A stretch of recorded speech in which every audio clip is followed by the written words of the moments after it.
الرحمن الرحیم۔ ایک صاحب نے کہا ہے کہ میرے بیٹے کی عمر 17 سال ہے۔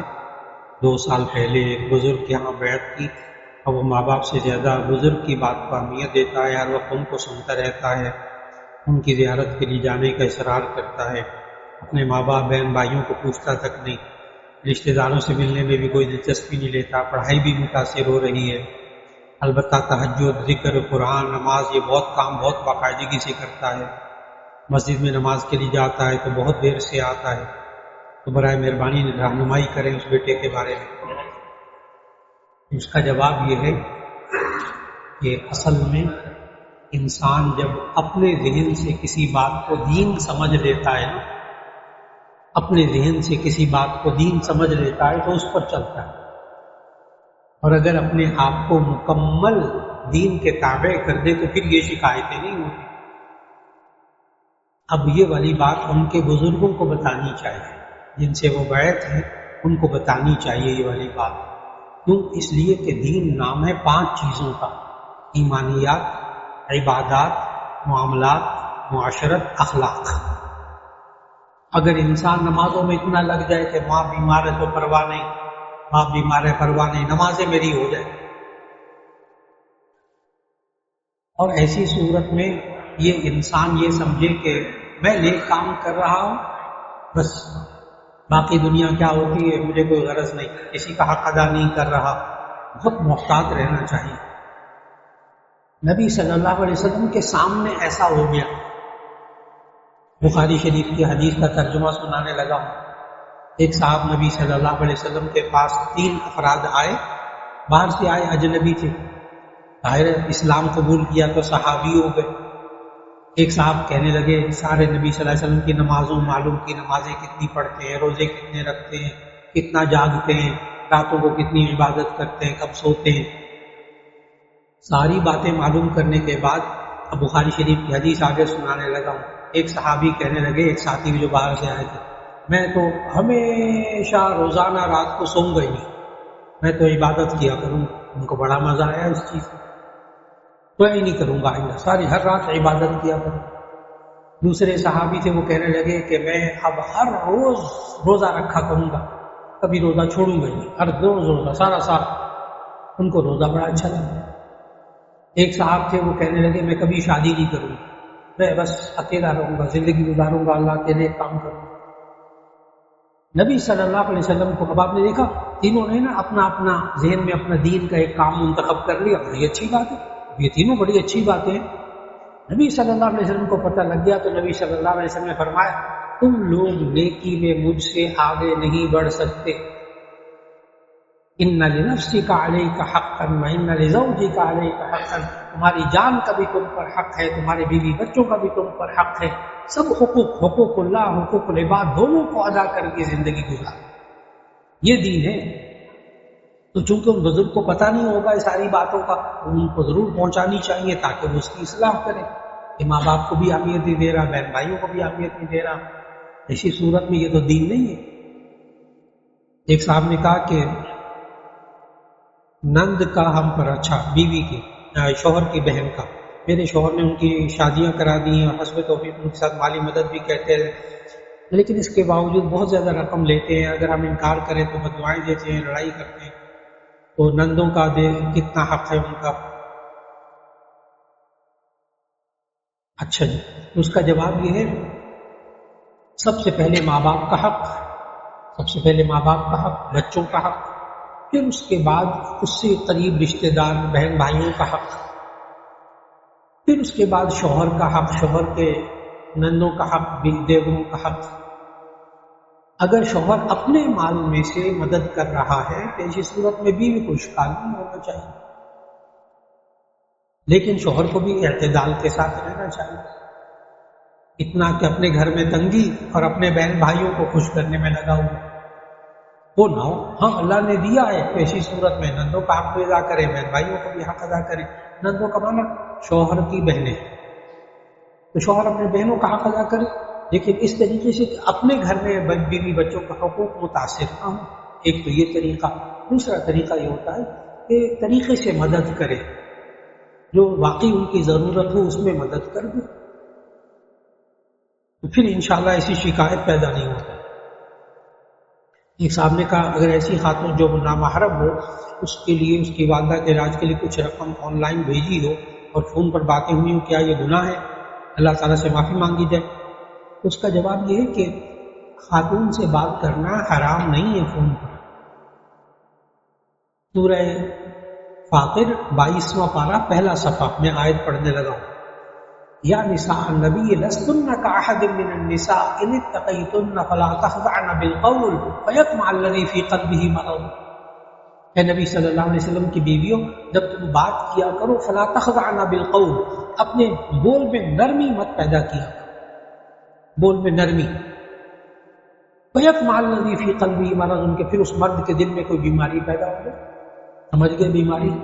ہم لوگ معاشرے میں سے محبت کہتے ہیں، اللہ اس کو بیماری کہتا ہے۔ محبت تو اچھی چیز ہے نا، لیکن غیر محرم کے دل میں غیر محرم کا خیال پیدا ہو جائے، تعلق پیدا ہو جائے، وہ بیماری ہے۔ اس لیے خاتون نے جو پوچھا یا مرد نے پوچھا کہ جی اگر کسی غیر محرم سے باتیں ہوئی ہوں، علاج معالجے کے لیے پیسے دیے، سنجیدہ باتیں ہوئی، بالکل ٹھیک، اور اگر غیر اخلاقی باتیں ہوئی اس پہ توبہ استغفار کرنا۔ کہتے ہیں کہ جم کرتے ہوئے گانے لگے ہوتے ہیں، جبکہ گانا سننا حرام ہے، شوق بھی ہے کرنے کا، کیا کیا جائے؟ جی لوگ نا جم کرتے ہوئے گانے لگائیں گے، موسیقی لگا دیتے ہیں تاکہ ذہن مصروف رہے، لیکن الحمدللہ میں ایسے جم بھی جانتا ہوں جو کہ وہاں نعتیں لگا دیتے ہیں اور اچھی باتیں لگا دیتے ہیں، کوئی تقاریر لگا دیتے ہیں، کچھ اور چیزیں لگا دیتے ہیں، اچھی چیزیں۔ ایسی صورت میں بہت ساری باتیں موجود ہیں، اس کا متبادل لے سکتے ہیں آپ، لیکن یہ ہے کہ کوشش کریں کہ گانے جہاں لگے ہوں وہاں نہ جائیں۔ یہ کہتے ہیں یوٹیوب چینل سے حاصل ہونے والی کمائی کا شرعی حکم کیا ہے؟ اس کا جواب یہ ہے اگر یوٹیوب میں یہ بندہ خود کوئی کام کرتا ہے اور وہ کام جائز ہے تو اس کی کمائی بھی جائز ہے۔ اگر وہ چیز ہے کسی بات کی تشہیر کرتا ہے، اگر وہ چیز حلال ہو جائز ہو تو اس کی تشہیر بھی جائز ہے، لیکن اگر وہ چیز حرام ہو یا وہ گناہ کا کام ہو، ایسی صورت میں پھر وہ اپنا کمائی بھی ناجائز ہوگی۔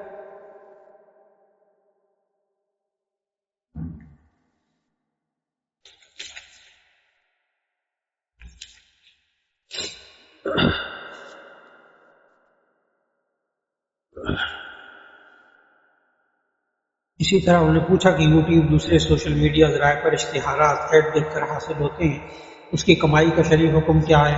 اس کا بھی یہی ہے، اب چیز جائز ہے، چیز جائز ہے، اس کا اشتہار بھی جائز ہے، اس میں غیر محرم کو نہ دکھایا جائے اور پھر اس کو ایڈ دے کر اس سے کمائی کرنا وہ بھی جائز اگر وہ چیز جائز ہے۔ ایک صاحب کہتے ہیں آن لائن ٹریڈنگ یا کرپٹو کرنسی یا اسٹاک مارکیٹ میں انویسٹمنٹ سے حاصل ہونے والی کمائی کا شرعی حکم کیا ہے؟ کئی چیزوں کو انہوں نے اکٹھا کر دیا۔ پہلی بات تو یہ کہ انہوں نے کرپٹو کرنسی، اب 4 چیزوں کو انہوں نے سوال میں اکٹھا کر دیا، میں الگ الگ جواب دوں گا انشاءاللہ۔ کرپٹو کرنسی، یہ نام خود بتا رہا ہے، کرپشن کہتے ہیں بددیانتی۔ کرپٹو کرنسی یعنی ایسی کرنسی جو کہ بددیانتی پر مبنی ہے۔ دنیا بھر میں بڑے بڑے لوگ اس کے ذریعے تجارت کر رہے ہیں، لیکن ابھی تک اس کو ملکی طور پر قانونی حیثیت نہیں دی جا سکی، کرپٹو کرنسی، اس لیے کہ بندہ شروع میں پیسہ لگاتا ہے، پیسہ آتا ہے، لیکن جب ڈوبتا ہے نا پھر یہ بندہ کہیں دعویٰ نہیں کر سکتا، دنیا میں کہیں کچھ نہیں کر سکتا۔ یہ وہ چیز ہے جس کی وجہ سے یہ ناجائز ہے، اس لیے کرپٹو کرنسی سے ہر صورت میں بچنے کی کوشش۔ آن لائن ٹریڈنگ، اب آن لائن ٹریڈنگ 2 طرح کی ہے، اگر آپ پیسے بیچ میں شامل کرتے ہیں، نوٹ، پیسے، کرنسی، اور چیز بھی ادھر ہے کوئی، آپ آن لائن تجارت کرتے ہیں، ٹریڈنگ کرتے ہیں، 100% جائز، پیسے دیتے ہیں چیز لیتے ہیں، چیز دیتے ہیں پیسے لیتے ہیں، جائز۔ اور اگر آن لائن ٹریڈنگ ایسی ہے، مختلف صورتیں ہیں اس کی، نہ اس میں پیسہ ہے، یعنی آپ پیسہ بھی نہیں لگاتے، کرنسی بھی نہیں دیتے، آپ چیز بھی نہیں ہوتی اور ٹریڈنگ کر رہے ہیں، یعنی نہ جس چیز کو بیچا جا رہا ہے وہ بھی معلوم نہیں آپ کو، وہ بھی سامنے نہیں، کوئی چیز نہیں، اور بیچ میں کیا پیسے لگا رہے ہیں؟ نہیں، پیسے بھی میں نے نہیں لگائے۔ یہ تمام تجارت کے طریقے ناجائز، بے شمار صورتیں اس کی سب ناجائز۔ آن لائن ٹریڈنگ میں تجارت کس کو کہتے ہیں؟ مبادلۃ المال بالمال بالتراضی، مال کا مال کے ساتھ تبادلہ کرنا، ٹرانزیکشن کرنا جائز، لیکن دونوں طرف مال نہ ہو یا ایک طرف مال نہ ہو ناجائز۔ بس اب جتنی صورتیں ساری ناجائز ہو جائیں گی۔ دو چیزیں ہوگی، آن لائن ٹریڈنگ بھی ہوگی، کرپٹو کرنسی۔ اسٹاک مارکیٹ میں یعنی حصص لینا، شیئرز لینا جائز، چند شرطیں ہیں۔ نمبر 1، وہ جو کام کر رہے ہیں اس پیسے سے وہ جائز ہو، وہ خود خودی کاروبار نہ کر رہا ہے، وہ حرام چیز نہ بیچ رہا ہے۔ آپ اس کمپنی کے شیئر لے سکتے ہیں، آپ اس کا منافع بھی لے سکتے ہیں، شیئرز کو بیچ بھی سکتے ہیں، خرید بھی سکتے ہیں، بشرطے کہ وہ کاروبار حلال ہو، اس پر منافع بھی حلال ہے، 100% شیئرز کو بیچیں خریدیں جائز۔ لیکن جو لوگ شیئرز کا کاروبار کرتے ہیں وہ فوراً سمجھ جائیں گے کہ میں بولنے لگا ہوں، اگر بدلے کی بات آ جائے، بدلہ شیئر میں، بس فوراً ناجائز، آگے ناجائز شروع ہو گیا سر۔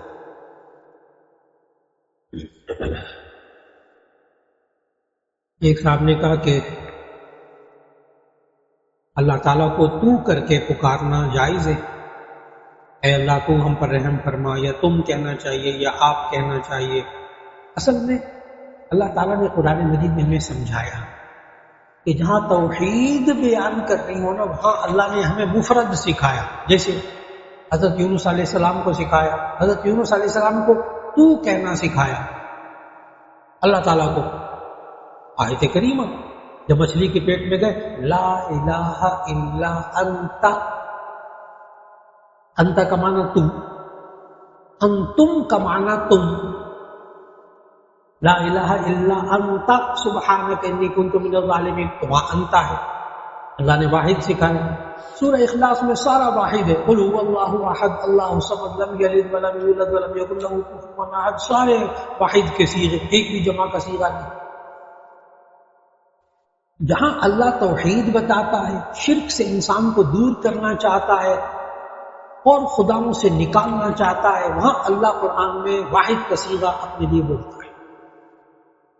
اور جہاں اللہ تعالیٰ اپنی عظمت اور قدرت بتاتا ہے وہاں سارے جمع کے صیغے اللہ تعالیٰ اپنے لیے، انا نحن نزلنا الذکر وانا له لحافظون، سارے چھوٹی سی آیت ہے، سارے صیغے جمع کے، انا نحن بے شک، نحن ہم، انا بھی اننا تھا، بے شک ہم، نحن ہم، نزلنا ہم نے ذکر کیا، ہم نے نازل کیا، وَإِنَّا اور بے شک ہم لہو اس کے حافظون، یا پھر جمع کا صیغہ۔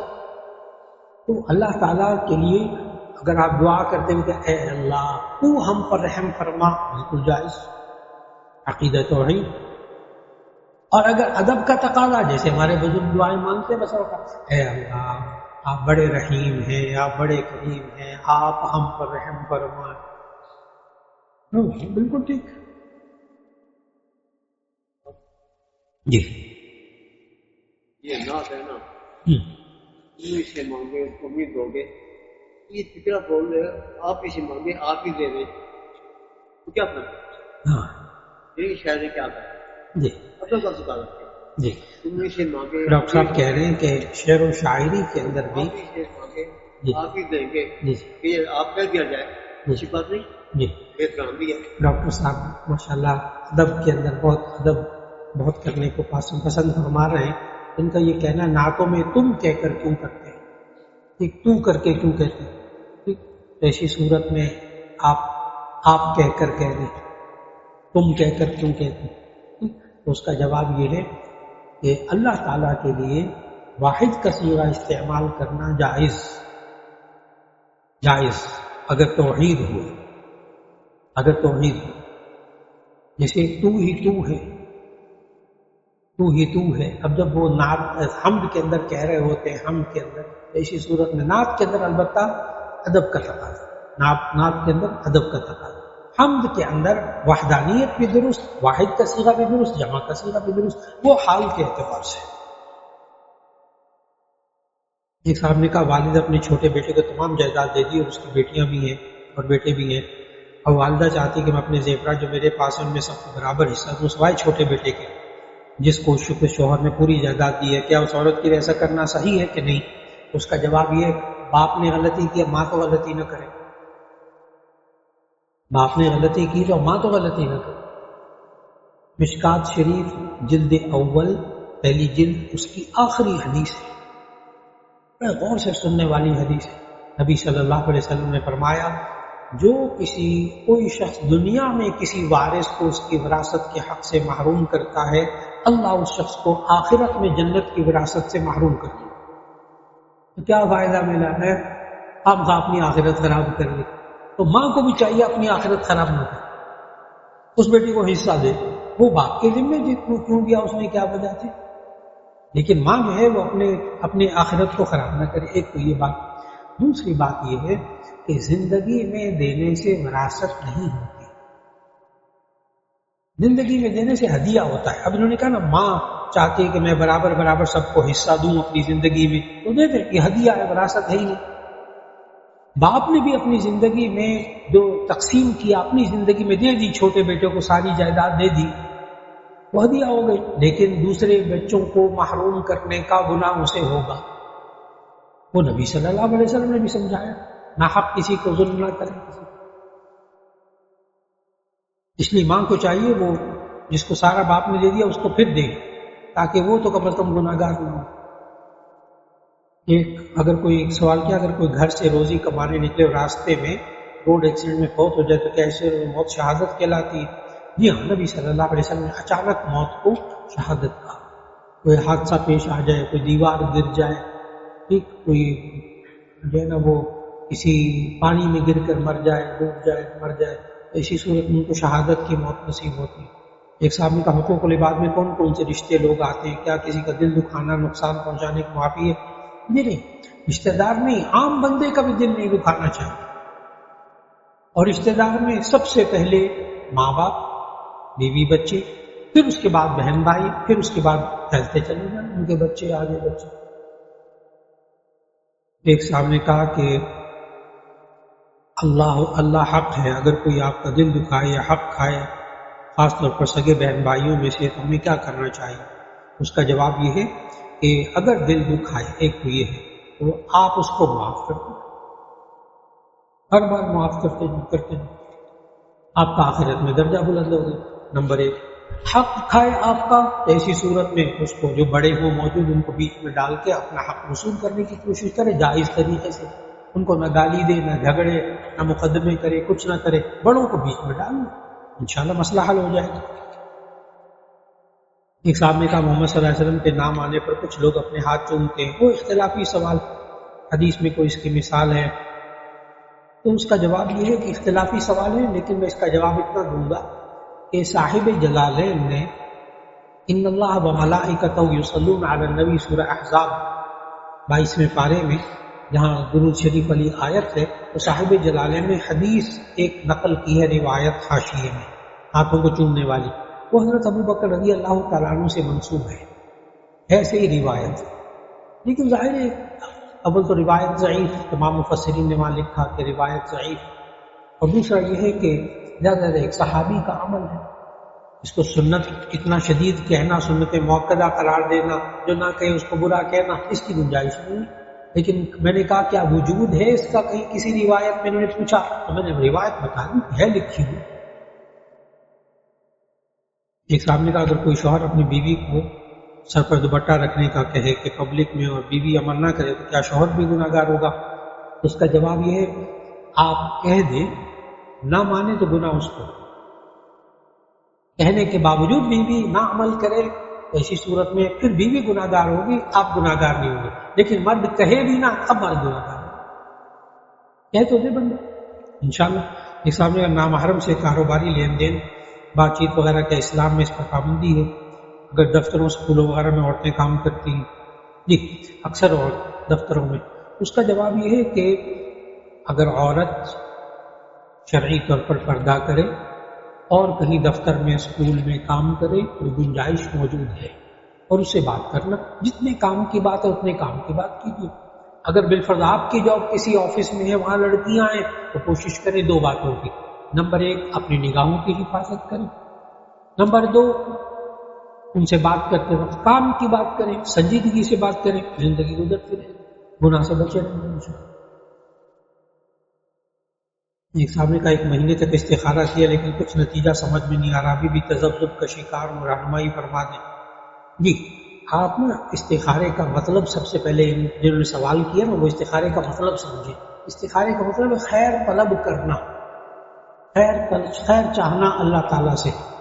تو خیر مانگتے رہیں اور پھر اس کے بعد کسی ایک بات کی طرف جہاں دل مطمئن ہو قدم اٹھا لیں. یہ نہیں ہے کہ آپ استخارہ کرنا چھوڑ دیں، استخارہ کرتے رہیں. جدھر دل مطمئن ہو، جدھر دل چاہتا ہو کام کرنا شروع کر دے. رکاوٹ آ گئی اللہ نے بچا لیا، نہ رکاوٹ آئی اللہ یہی چاہتا ہے. تو استخارہ کرنے کے بعد رکے نہ، جس طرح دل آمادہ ہو کام شروع کر دے. ایک صاحب نے کہا صدقے کا گوشت انسانوں کو دیا جا سکتا ہے صرف جانوروں کو؟ جی نہیں، صدقے گوشت انسانوں کے لیے ہے. یہ جو ہمارے یہاں ہوتے ہیں نا چیلوں کو ڈالتے ہیں، وہ پھیپھڑے وغیرہ چھچڑے بلیوں کو ڈالتے ہیں، جانوروں کو ہوا میں اڑا کے دیتے ہیں، یہ اسلام میں اس کا تصور نہیں ہے. ٹھیک ہے آپ جانوروں کو کوئی چیز کھلائیں وہ بھی صدقہ ہوگا، لیکن صدقے سے مراد انسانوں کو صدقہ دیں. انہوں نے کہا جو کوئی غیر مسلم ہو اس کے ہاں کھانا کھا سکتے ہیں، اس کے ہاں بیٹھ کر ان کی ملازمت کر سکتے ہیں کسی غیر مسلم کی. جی قادیانی کے علاوہ ہر غیر مسلم کی، ہندو ہو، سکھ ہو، عیسائی ہو، آپ اس کی دکان پہ کام کر سکتے. قادیانی کے علاوہ قادیانی کے لیے گنجائش نہیں ہے. غیر مسلم کے ساتھ بیٹھ کر آپ کھانا بھی کھا سکتے ہیں، اگر وہ حلال کھانا ہے، پاک کھانا ہے. آپ اس کو قرض کا لین دین بھی کر سکتے ہیں، آپ اس کو خرید و فروخت بھی کر سکتے ہیں. قادیانی نہیں، کیونکہ وہ آپ کو غیر مسلم کہتا ہے، اپنے آپ کو مسلم کہتا ہے. جی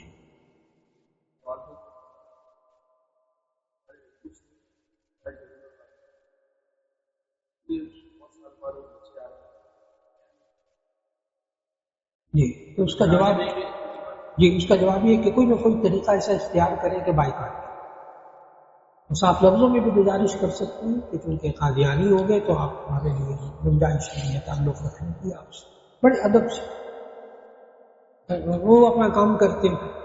زمین کو ٹھیکے پر دینا لینا کیسا ہے؟ جی ٹھیکے پر زمین دیں، مزارات کے لیے دیں، پہلے سے سب چیزیں طے کر لیں تو ایسی صورت میں جائز ہے. ہمارے یہاں یہ جو ہوتا ہے نا کسان کو تھوڑا سا دیتے ہیں ذرا سا بس، باقی سارا مالک لے لیتا ہے اور ظلم کرتے ہیں کسانوں پر، وہ جائز نہیں، وہ استحصال ہے، وہ جائز نہیں. ایک صاحب نے کہا حاجت اور شکرانے کے نوافل میں سورہ فاتحہ اور کوئی بھی سورت پڑھنے کے بعد کوئی دعا پڑھ سکتے ہیں؟ یہ قرآنی دعا پڑھ سکتے ہیں. نوافل کے اندر قرآنی دعا پڑھ سکتے ہیں، اردو میں نہیں مانگنی دعائیں نوافل کے اندر بھی. جزاک اللہ خیر. السلام علیکم.